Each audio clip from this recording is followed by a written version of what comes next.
আসসালামু আলাইকুম ওয়া রাহমাতুল্লাহি ওয়া বারাকাতুহু।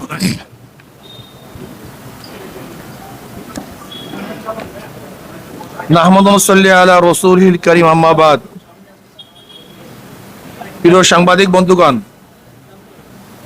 হাজারো ছাত্র জনতার রক্তের বিনিময়ে একটি সফল ছাত্র জনতার গণ অভ্যুত্থানের মধ্যে দিয়ে ইতিহাসের জঘন্যতম ফ্যাসিবাদী স্বৈর শাসকের পতন পরিবর্তী দেশের বিরাজমান পরিস্থিতি ও বর্তমান অন্তর্বর্তীকালীন সরকারের কার্যক্রম বিষয়ে আয়োজিত আজকের সংবাদ সম্মেলনে উপস্থিত সবাইকে আন্তরিক শুভেচ্ছা ও কৃতজ্ঞতা জানাচ্ছি। প্রিয় সাংবাদিক বন্ধুগণ, শুরুতেই জুলাই বিপ্লব এবং 5ই আগস্টের অভ্যুত্থানে যেসব ছাত্র জনতা জীবন দিয়েছেন, রক্ত দিয়েছেন, পঙ্গু হয়েছেন, আহত হয়েছেন, প্রিয়জন হারিয়েছেন, তাদের সবার প্রতি শ্রদ্ধা, কৃতজ্ঞতা ও সহমর্মিতা জানাচ্ছি। জাতির এই গৌরবান্বিত আন্দোলনে যারা যেভাবে অংশ নিয়েছেন তাদের প্রতিও শ্রদ্ধা ও কৃতজ্ঞতা জানাচ্ছি। শোকহত পরিবারের পরিজনের প্রতি জানাচ্ছি আন্তরিক সমবেদনা। প্রিয় সাংবাদিক বন্ধুগণ, ছাত্র জনতার গণ অভ্যুত্থান পরবর্তী গত 8ই আগস্ট আন্তর্জাতিক খ্যাতিমান ব্যক্তিত্ব নোবেল জয়ী ডক্টর মোহাম্মদ ইউনূসের নেতৃত্বে একটি অন্তর্বর্তীকালীন সরকার গঠিত হয়েছে। ফ্যাসিবাদ ও স্বৈরাচার বিরোধী আন্দোলনে ধারাবাহিক ভূমিকা পালনকারী এবং ছাত্র জনতার গণ অভ্যুত্থানে সক্রিয় অংশগ্রহণকারী ইসলামী আন্দোলন বাংলাদেশের ডক্টর মোহাম্মদ ইউনূসের নেতৃত্বাধীন অন্তর্বর্তীকালীন সরকারের শুরু থেকেই সমর্থন দিয়ে আসছে। একটি দায়িত্বশীল রাজনৈতিক দল হিসাবে দেশ ও জনগণের কল্যাণে একটি স্থিতিশীল রাজনৈতিক পরিবেশ তৈরি এবং অর্থনীতি পুনর্গঠনে আমরা অন্তর্বর্তীকালীন সরকারকে অব্যাহতভাবে সহযোগিতা করে যেতে চাই। সেক্ষেত্রে অন্তর্বর্তীকালীন সরকারকে দেশের শান্তিকামী জনগণ এবং ফ্যাসিবাদী বিরোধী আন্দোলনে অংশগ্রহণকারী ছাত্র জনতা ও রাজনৈতিক দলগুলির মধ্যে আস্থার পরিবেশ তৈরি করতে হবে। প্রিয় সাংবাদিক বন্ধুগণ, অন্তর্বর্তীকালীন সরকারের প্রধান উপদেষ্টা ডক্টর মোহাম্মদ ইউনূস গত 18ই আগস্ট রবিবার বিদেশি কূটনীতিকদের সঙ্গে ব্রিফিংয়ে বলেছেন, 5টি খাতে সংস্কারের পর জাতীয় নির্বাচনের আয়োজন করবেন। নির্বাচন কমিশন, প্রশাসন, বিচার বিভাগ, আইন শৃঙ্খলা বাহিনী ও গণমাধ্যম, এই 5টি ক্ষেত্রে আমূল এবং ব্যাপক সংস্কারের কথা বলেছেন মাননীয় প্রধান উপদেষ্টা। আমরাও মনে করি এসব প্রতিষ্ঠানগুলো ব্যাপক সংস্কার প্রয়োজন, কারণ বিগত সরকার অবৈধভাবে ক্ষমতায় টিকে থাকতে রাষ্ট্রের গুরুত্বপূর্ণ সব প্রতিষ্ঠান ধ্বংস করে ফেলেছে। অন্তর্বর্তীকালীন সরকার এসব প্রতিষ্ঠানগুলো কতদিনের মধ্যে সংস্কার সম্পন্ন করবে তা নির্ধারিত হওয়া প্রয়োজন। অতএব ইসলামী আন্দোলন বাংলাদেশের প্রত্যাশা করে অন্তর্বর্তীকালীন সরকার তাদের সংস্কার কার্যক্রমের ধরন ও প্রক্রিয়া কি হবে এবং কতদিনের মধ্যে সংস্কার কার্যক্রম সম্পন্ন করবে তা অতি দ্রুত প্রকাশ করবে এবং জাতীয় নির্বাচনের একটি রোড ম্যাপ ঘোষণা করবে। প্রিয় সাংবাদিক বন্ধুগণ, জুলাই বিপ্লব এবং 5ই আগস্ট ছাত্র জনতার গণ অভ্যুত্থানে স্বৈর শাসকের পেটুয়া বাহিনী, পুলিশ, বিজিবি এবং আওয়ামী লীগ, যুবলীগ, ছাত্রলীগের নৃশংস আক্রমণে সহস্রাধিক ছাত্র জনতা শাহাদাত বরণ করেছে। প্রায় 30,000 আহত হয়েছেন, গুরুতর আহত হয়েছেন কয়েক হাজার, যাদের মধ্যে অনেক শিশু কিশোর রয়েছে, যারা দেশের বিভিন্ন হাসপাতালে এখনো সঠিক চিকিৎসার অভাবে কাতরাচ্ছেন। আমরা ঢাকার পঙ্গু হাসপাতাল সহ বিভিন্ন হাসপাতাল পরিদর্শন করে এমন দুঃসহ অবস্থা প্রত্যক্ষ করছি। অন্তর্বর্তীকালীন সরকার ঘোষণা দিয়েছিলেন আন্দোলন আহতদের সরকারি খরচে চিকিৎসা দেওয়া হবে, কিন্তু আমরা এর দ্রুত যথাযথ বাস্তবায়ন দেখতে পাচ্ছি না।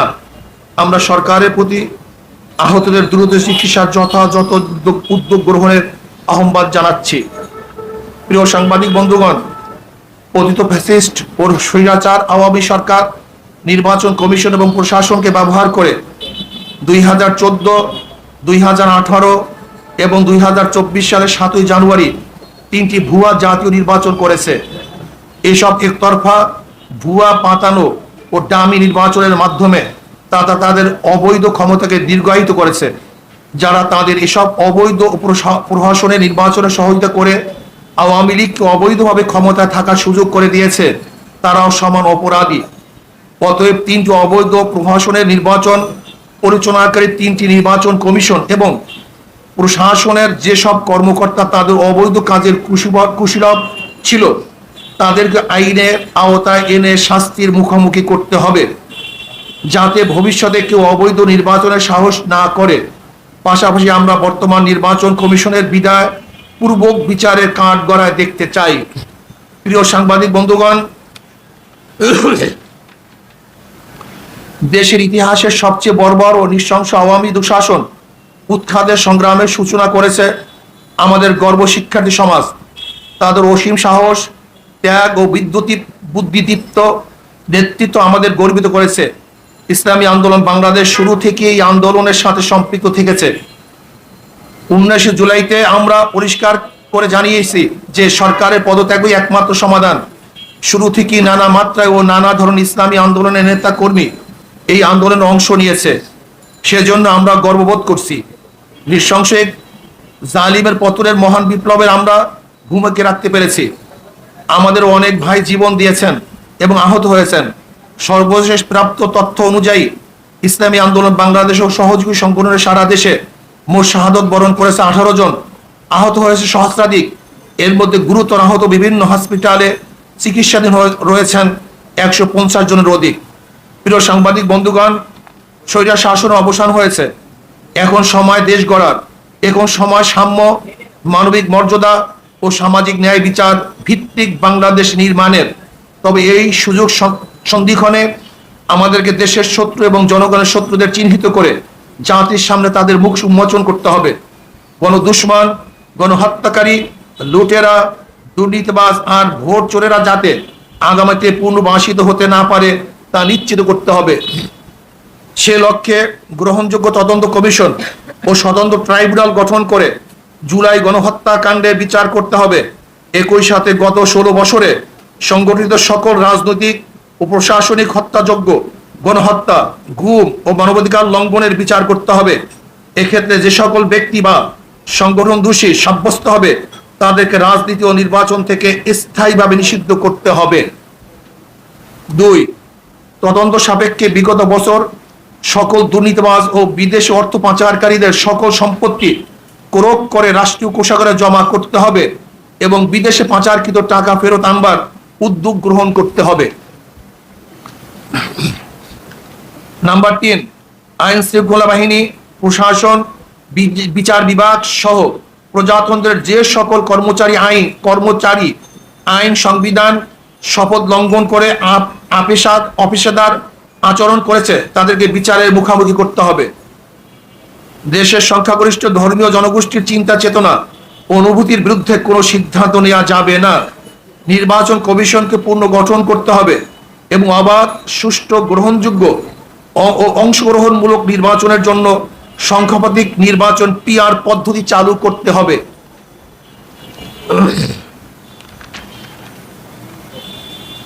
6, আওয়ামী দুঃশাসনে বিগত 16 বছরে সবচেয়ে ক্ষতিগ্রস্ত হয়েছে এদেশের সাধারণ শিক্ষা খাতের মান ও নৈতিকতা। এই ক্ষতি দ্রুত সময়ের মধ্যে কাটিয়ে ওঠার লক্ষ্যে দেশপ্রেমিক শিক্ষাবিদ ও উলামায়ে কেরামের সমন্বয়ে একটি জাতীয় শিক্ষা কমিশন গঠন করে প্রয়োজনীয় পদক্ষেপ গ্রহণ করতে হবে। 7, গ্রাম পুলিশকে জাতীয়করণ করে তাদের সম্মানজনক বেতন ও ভাতার ব্যবস্থা করতে হবে। প্রিয় সাংবাদিক বন্ধুগণ, ছাত্র জনতার এই আন্দোলন হত্যা, লুটতরাজ ও অবৈধ ক্ষমতা প্রয়োগের বিরুদ্ধে ছিল। শিল্প ও কল কারখানা ধ্বংসের বিরুদ্ধে ছিল না সংখ্যালঘুদের বিরুদ্ধে কোনো পদক্ষেপ। সেজন্য আমরা বিশ্বাস করি যারা লুটতরাজ, দখলদারি, অরাজকতা ও সংখ্যালঘুদের উপর কোনো রকম হুমকি সৃষ্টিকারী কার্যকলাপে লিপ্ত তারা এই আন্দোলনে সম্পৃক্ত কেউ না, বরং তারা সুযোগ সন্ধানী। সুতরাং আমরা বর্তমান অন্তর্বর্তীকালীন সরকারকে এই সকল অরাজকতা সৃষ্টিকারীদের প্রতি কঠোর পদক্ষেপ নেওয়ার আহ্বান করছি। প্রিয় সাংবাদিক বন্ধুগণ, ইসলামী আন্দোলন বাংলাদেশ মনে করে দেশের সকল নাগরিক সমান মর্যাদা অধিকার প্রাপ্ত। ধর্মের কারণে কাউকে আঘাত করা বা কাউকে প্রতিপক্ষ বানানোকে ইসলাম ও রাষ্ট্রীয় আইনও সমর্থন করে না, আমাদের আন্দোলনের চেতনা ও সমর্থন করে না। সেজন্য বলবো, দেশের সংখ্যালঘুদের প্রতি প্রতিটি উপাসনালয় ও ধর্মীয় স্থাপনায় সিসি ক্যামেরার ব্যবস্থা করুন।